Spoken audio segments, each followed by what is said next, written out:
My name is Tom Barthelmes. I'm a student at the Culinary Institute of America, and today I'm going to be preparing for you some miso cured mahi-mahi, and it's going to have some Korean rice cakes, fresh kimchi, and let's get started. So first thing that we're going to do is we're going to use Keith's all-purpose seasoning. This just kind of shows how versatile Keith's seasonings really are. And our curing mixture is going to be yellow or brown miso, lemon juice, and lemon zest. You can also use yuzu here if you'd like. We're also going to add some garlic and ginger to the mix. Just going to mix that up well. And we can cure right in this bowl right here. I use about a half a cup of miso here or so. I'll use that about for each 4-ounce portion.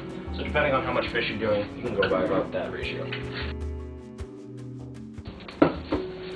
So I have a piece of miso cured fish that I have right here, and we're going to rinse it off, make sure it's completely dry, and then we're going to sear it in the pan, skin side down so it gets nice and crispy.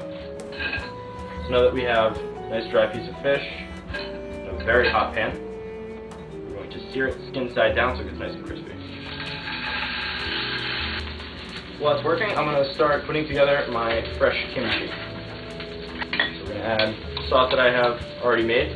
Got chili paste, some garlic, ginger.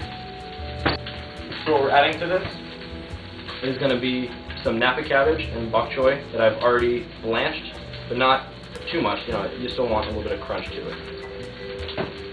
We're also going to add some Asian pear to add some nice sweetness. Over here we have our Korean rice cakes.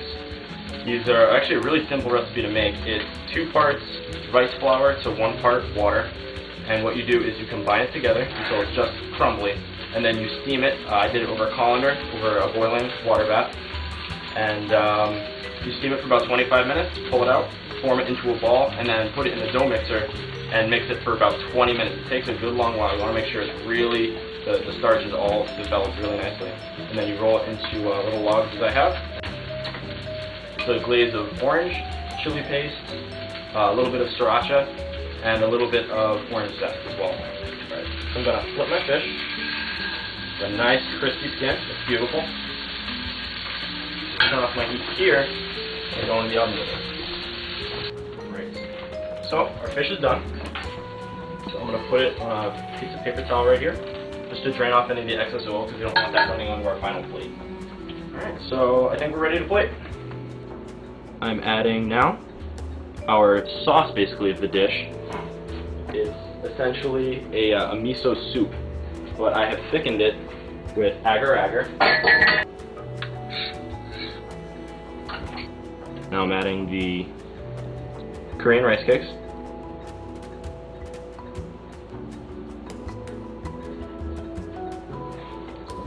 Now we're adding our kimchi.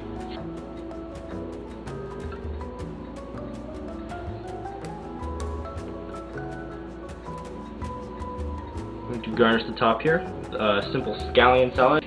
We got a beautiful crispy skin on. And lay right in between those 2 piles right there.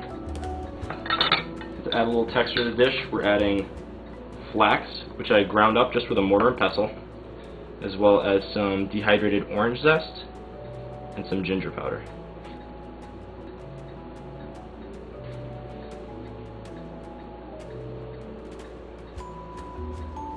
Our pickled, charred Honshimeji mushrooms. If we like, we can garnish each one with a scallion.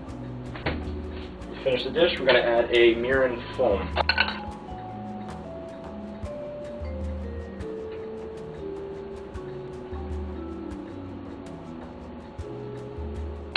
It adds a real lightness to the dish as well. A lot of bold flavors. It also adds a light sweetness to it as well. Alright guys, so there we have it.